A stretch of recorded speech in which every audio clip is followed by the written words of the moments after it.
Another great way that you can start building your confidence with women when you've had little experience with them is to start affirming yourself. Now, I know you want a woman to come along and tell you you're the greatest thing in the world. But the problem is, if in your current state, you're constantly telling yourself how crappy of a guy you are, how ugly you are, how no women are going to want you, then you're the first person that's being your coach. If you as your coach are saying you are not worthy of women, then women are not going to come along and try to affirm you. So it starts with you. Now, some of you guys might have gone through some trauma when you were a kid, and maybe you were told by your family or your friend, or not friends, but like colleagues that were around you in school and stuff, that you're ugly, you're weird, you're strange, nobody's going to want you. Why would I date you? Oh, you're disgusting. You might have had women that you tried to ask out in your past, and they were like, oh, why would I date you? How dare you talk to me? I've told the story on here about how the first girl that I liked was when I was 5 years old. And when she found out that I liked her, she laughed at me on the bus, and the whole bus laughed. And that put me on a trauma course for like 10 years. So I get it. But the thing is this, is that you have to understand objectively, the reality of who you are starts with what your perceived reality of you is. So if you're looking at yourself and saying you're ugly, you're not this, is that, then that's what's going to project out into the world. And the world is not going to try to correct you. So initially, early on in the process of trying to affirm yourself, you're going to be telling yourself what's going to feel like lies. And you're going to be doing some exercises that feel awkward and weird because they're not habit yet. But as you do them, you will start to build more confidence. So here's what I recommend, right? First thing is, every time that you think of something negative about yourself, for every one thing, you want to combat that with 5 positive things. For example, let's say you look at yourself and you say, oh my gosh, my eyebrows are too bushy. I have such an ugly face. You got to hear that, recognize you're saying it, and then automatically go into positive. Oh, but you got nice teeth, and oh, the way you dress yourself is really nice, and oh, people think that you're really friendly, and you're really good at like playing Mario. You beat that level with no problem, and you know how to drive across, the city in your car and you hit all the green lights. Like, whatever you got to tell yourself, but you got to say 5, even if they're the same things over and over again, but you got to start saying to yourself 5 positive things for every one thing. And what will start to happen is you'll notice that as you're saying these positive things, again, it's going to feel like a lie initially because you're going to say the positive things and then probably say to yourself, but you don't believe any of that. That's a negative thing. You got to go right back to the positive thing because your brain is in the habit now of constantly telling yourself negative things. You know what I did as an interesting exercise? Because I saw this one time where they said, if you just quiet yourself and just don't talk and just sit there and really start to observe how you think about yourself, you'll start to realize, like, legitimately just how negative we actually are to ourselves. Most people are constantly telling themselves all day, like, oh, I made such a stupid move. Or, oh, why did I do that bonehead move? And it's just a habit. We don't recognize that we're doing it. And so you have to start really observing. In order to change the habit, you have to observe that you're saying these things and then change the habit to where every so often you might be like, oh, I said such a stupid thing. You'll be like, yeah, but we all make mistakes. You'll get them on the next one. And that's what you want. You want ultimately the good things you're saying about yourself to overtake how many bad things you're saying about yourself. Because once you start to do that, you'll realistically start to see, like, wait, you know what? I am pretty great. I did do that project really well. The people at work actually do like me and think that I'm pretty cool. And you know what? That girl at that party that I was trying to get with, like, I almost got with her, but we had a really good conversation. I'm actually a better conversationalist than I thought. And you have to build all that up. So that way you'll start to have a more positive thought about who you are. And then you can project that out into the world and have women see it as well. Another way to in terms of affirming yourself is learn to accept others' compliments as truth.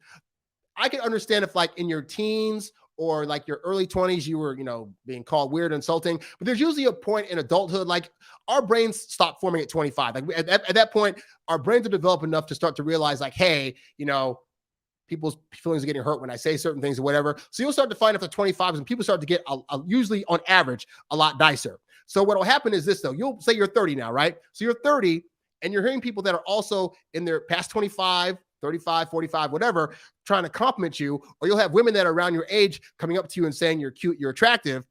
But again, your mind is still stuck in the time before we were all fully developed, where people were insulting you for no reason or calling you ugly. And now you're like, I don't believe that. Like, that's not a thing. Like, they're just saying I look handsome to be nice, but that's not really a thing. Like, they don't actually believe that. Like, they're just trying to say it to be cute or whatever. Or somebody will say, hey, I'd love to come by and help you with the project. No, they don't want to help me. I should just reject that offer because I'm going to be putting a burden on them. And so Now you have to start to also notice all the times that people are legitimately complimenting you and you're turning it down or saying it's not a thing, or you're rolling your eyes like some girl says, oh, you're really cute. And you're like, yeah, right. Like, why is that coming out of your mouth? Because it's a habit again. And part of developing a new habit in terms of, it's not just about what you're saying to yourself, but also what you're accepting as truths when you hear them. You have to start accepting that when people are saying these positive things about you, that they're not bullcrapping you, that they are seeing it in you, even if you're not seeing it in yourself. And sometimes when that happens, you need to take their word for it over yours. Like if some girl comes up to you and says, I think you're actually rather attractive, and you have that feeling of like, I'm about to roll my eyes and say, yeah, right. Or is this ugly mug? What about these eyebrows and blah, blah, blah, blah, that you got to just shut up and just say 2 words. Thank you. Just learn to say thank you to compliments, because if you just start saying thank you, you'll stop the habit of going into the mode where you have to defend why the thing that they just said about you that was nice is not actually a thing, which if you think about it, is a stupid exercise, right? Like somebody's trying to do or say nice things for you or to you, and your response is, that's not a thing. Why are you your own worst enemy? Why are you coming after your own self when they're not the ones doing it? So it's just something to consider, that rather than trying to be defensive, just learn to accept and say thank you for compliments. You ain't got to go into an over explanation of anything. Just focus on just saying thank you, appreciate it, that's awesome, and move on. And let them, because there's the thing too, I found that when you turn down other people's compliments, you're doing a disservice to them, because they're just like, you did a nice thing for them. So their response is to do or say a nice thing to you. And then your response is, I don't want that thing, basically. That nice thing you're trying to give me or say to me, I don't want that. That makes them feel more insulted if you would just said thank you and shut the heck up.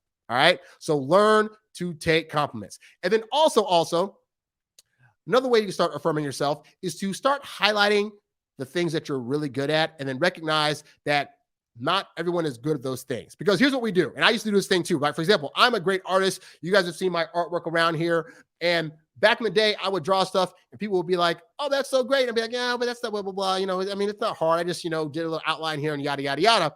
And I think my mom had to tell me at some point, like, dude, like just because you think something is easy, you shouldn't be so flippant about it, because not everybody can do the thing that you're doing. Even something like this, like I'm doing a video podcast right now. I've had so many people that have said like, I wish I could start a podcast, blah, blah, blah, blah. And I'm always just thinking to myself, but it's so easy. But is it that easy? Because I had to get the right computer. I had to get the right microphone. I had to get decent sound equipment. I'm still working on getting a slightly better camera, but this is an upgrade from the computer camera that I was using. Like there were steps that went into this. So you have to start recognizing that you have talents in certain things, right? And part of your problem is you're not recognizing how great that you are at those talents, and why it's actually important that you recognize that, because not everybody can do the talents or things that you do. And so that makes you by default a specialized person in certain areas of your life. I don't care if you're the best at Dungeons and Dragons, or if you're the best at Nintendo, or you're the best at like cooking up a hot meal or whatever. Like you have something or several things that you are great at. So start recognizing that you're great at those things and praise yourself for those things, so you can start further building up your inner confidence about, yeah, you have a certain skill set that people actually admire and that you should admire too. And that includes women out there that are going to be looking at you. This also helps with, if you start affirming yourself in the things that you're good at, then when you go on dates, you won't be scared to highlight to women, these are some things that I'm great at and that I do, and that, yeah, I'm the bomb at this thing. Because women like to see a little cockiness, and especially they like to see a guy that's confident in being able to talk about and do the things that he claims he knows how to do. All right. So just a thing to consider. And then the last little bonus thing for affirming yourself during the season when you're trying to become more affirming of yourself and who you are, really try to avoid negative people or those who put you down, because they will get into your head. I don't care if they're close family members or close friends of yours that like to give you little jabs or jokies or whatever like that. This is a season where you're trying to become your most positive self and have positive thoughts, and people that are bringing negativity into your space will affect you. So you can tell them in advance, like say somebody makes a negative joke about you, you could say, hey dude, like, I know you're joking, but I'm trying to become a more positive person. And so I'd appreciate you not joking like that. Cause I love the way you're funny. I love the way you joke, but I don't like when it's at my expense. So I'm trying to be more positive and uplifting. And people that are your true ride or dies or friends might just be like, hey, I didn't know, my bad. Can totally do it. The ones that aren't able to do that, get rid of them, because they're only going to bring more of your downfall and make you feel even more sucky about yourself in the long run. All right. You need to call her on her cell phone when you want to ask her out. Don't text her from your cell phone. hearing your voice helps out. But you say you prefer text.